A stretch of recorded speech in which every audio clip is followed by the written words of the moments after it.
हैं। अगला प्रश्न देखिए, निम्नलिखित कथनों पर विचार करें। कंपनी का उद्देश्य मुगल सत्ता को प्रतीक रूप में समाप्त करना, जिसका प्रमाण सिक्कों से नाम हटाना था।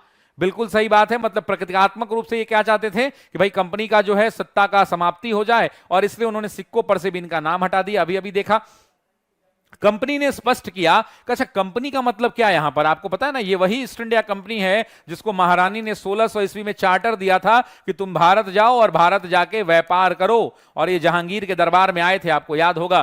कंपनी ने स्पष्ट किया कि बहादुर शाह जफर के बाद किसी भी वंशज को बादशाह नहीं माना जाएगा। बिल्कुल, कंपनी ने क्या कहा कि बादशाह नहीं, वो राजकुमार होंगे। मैंने पिछली प्रश्न में इसको डिस्कस कर दिया है, तो ये प्रश्न भी, ये भी ऑप्शन सही है। 1856 के कानून में स्पष्ट बताया गया कि कंपनी में सेना की भर्ती होने पर सैनिकों को विदेश नहीं भेजा जाएगा। गलत बात है मेरे दोस्तों, याद रखिएगा। कंपनी में भर्ती होने के बाद सैनिकों को एक कानून पारित किया गया, और उस कानून का नाम क्या था? उस कानून का नाम था the general service enlistment act. क्या नाम था मेरे दोस्तों? The general service enlistment act, the General Service Enlistment Act 1856।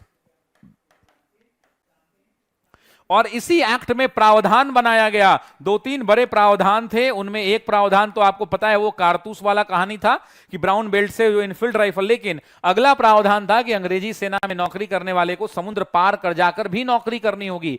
Problem कहां थी? प्रॉब्लम यह थी कि जो भारतीय लोग थे वो धार्मिक मान्यताओं के अनुसार ऐसा मानते थे कि समुद्र लांघना एक पाप है। आप जब छठ पूजा होता है तो आपकी मम्मी कहती है कि हम गंगा जी लांघ के ऊपर छठ करें ना जाएं, इसलिए क्योंकि उनकी मान्यता है। तो ऐसे भारत के लोग भी धार्मिक मान्यता रखते थे। ये वो ऑप्शन जो है गलत हो जाएगा, उत्तर हो जाएगा ए विकल्प।